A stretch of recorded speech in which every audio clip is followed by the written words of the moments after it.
Terrell Owens, T.O., as he is known, affectionately, Hall of Famer.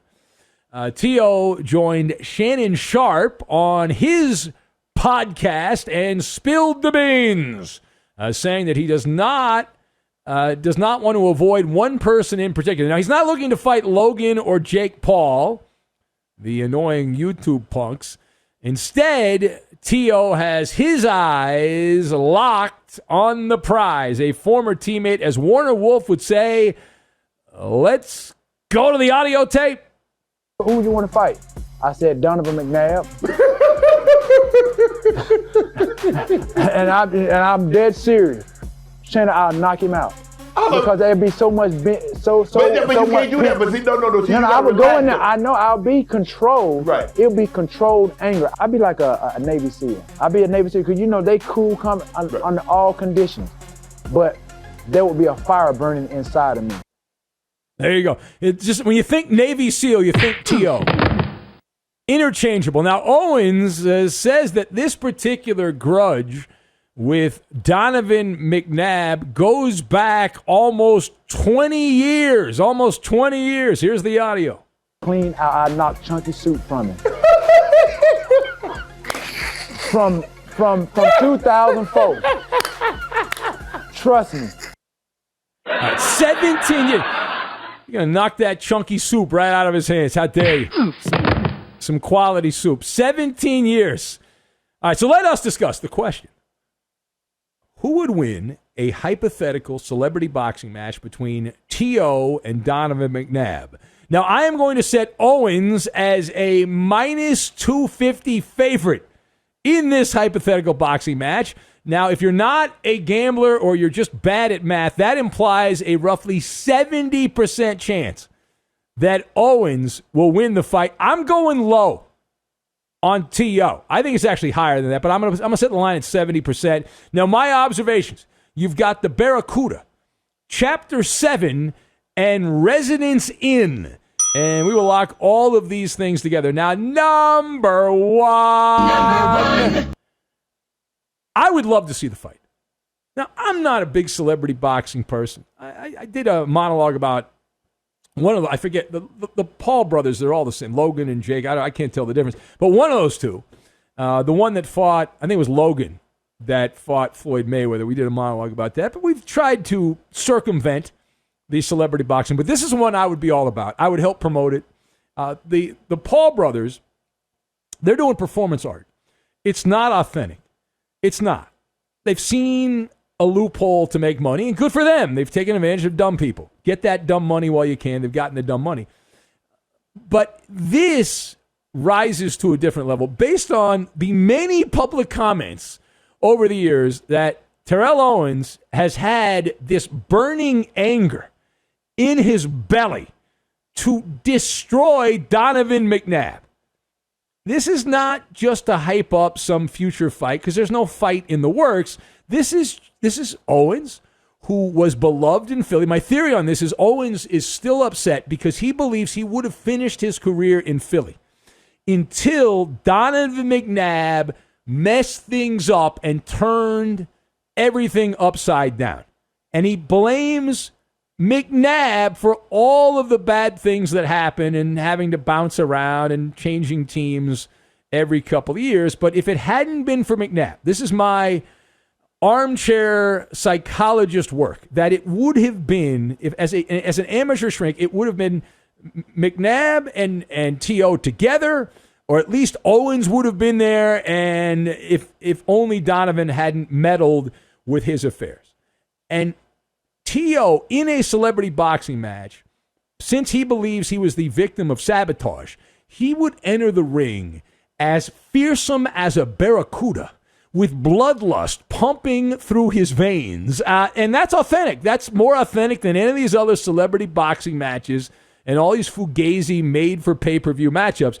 He would want to knock Donovan McNabb into another time zone, and dead serious. Now, that doesn't mean he would guarantee to win the fight. Anybody who follows boxing, we know that you have to be disciplined, right? And as Shannon Sharpe referenced in the podcast interview, that if you are wild and go off half-cocked, you've got problems. And McNabb said he'll be like a Navy SEAL, which no one believes. But knowing how McNabb played football, it's hard to imagine that Donovan, even if he has a beef the other way with Owens, would be able to get anywhere close to that level of vitriol. Now, secondly, if you take a couple of steps back and peruse the tail of the tape, it's a mixed bag. Tail of the tape. I'll engage. Why not? Owens, 6'3". McNabb listed when he played for the Eagles at 6'2". Slight advantage to T.O. Weight, Owens is 224 pounds. That's his listed weight. McNabb, he's listed at 240. I saw a photo of him. Saw some video of him not that long ago at some celebrity golf tournament. He looks much heavier. So weight advantage McNabb. He's the bigger guy. Owens, if you look at the age game, T.O. is 47. McNabb is 44. Advantage McNabb. He's the younger pugilist. Physical condition, huge advantage to T.O. He's still got washboard abs. He's built like Adonis. McNabb has a dad body. So edge T.O. on that one. Now, the most important thing is desire, right? Who's got that burning desire? And that is Owens. He is the aggressor here, and he also needs the money. And let's be honest here, that's what a lot of this is, a financial situation. He has been behind the eight ball financially. And he managed to squander almost $80 million. That's how much Owens made from the Cowboys, 49ers, and the Eagles. And from what I understand, his net worth is like $500,000. His net worth is $500,000, and he had $80 million in career on-field earnings, not to mention all the money that he took in from the various endorsement deals that he had on the side. So based on that, he needs the money, and you give him the edge on that. Now, here's the problem. And let me give you the rub on this. There's no need for any more paralysis by analysis. The fight is not in the cards. And I'll tell you why. Because, and this is the question that for this to be answered with a fight, we need McNabb to change his life condition. Because Donovan McNabb would need to lose a lot of money in a very quick amount of time for logistically this to work out. He doesn't need the headache. Like, McNabb knows that T.O. needs him. He needs somebody to make the money. And he also knows that Owens would leave him bruised, scraped, and bloodied as a pile of goo in the ring. The only way McNabb would ever agree to this is if he made some really bad investments, bought a lot of non-fungible tokens, a lot of NFTs, and lost all his money, and then he went into Chapter 7. That's about it. There had to be a liquidation situation for McNabb to get in the ring. And as of now, as we looked it up, McNabb has saved enough of his money, $35 million, a nice little nest egg in your mid-40s for Donovan McNabb. I think he's all right. With any kind of average financial investing, a portfolio of real estate and Wall Street, you're good to go. All right, final point. So not only did Terrell Owens wax on about wanting to fight Donovan McNabb, he also talked yet again about a return to pro football. I'm not talking about one of these secondary football leagues that pop up every now and again. I'm talking about the real McCoy. T.O. is currently staying at the Residence Inn over at Neverland. He is in Cuckoo for Cocoa Puffs territory. He thinks he can come back and play. Now, has there ever been a player who has been in the Hall of Fame that has come back in football? I know it's happened in baseball with like managers. Tony La Russa is a Hall of Famer, and he's managing the Chicago White Sox right now. I don't recall off the top of my head if that's ever happened in football. I find it hard to believe if it did happen. There have been a few players that have come back after a long time away, but to be in the Hall of Fame and come back, that's a whole different piece of real estate. Get your popcorn ready. Yeah, I'd have my popcorn ready. He's in his own self-contained separate reality, but he was adamant that he could still play in the NFL, even though he has not played in over a decade. His last NFL season was 2010.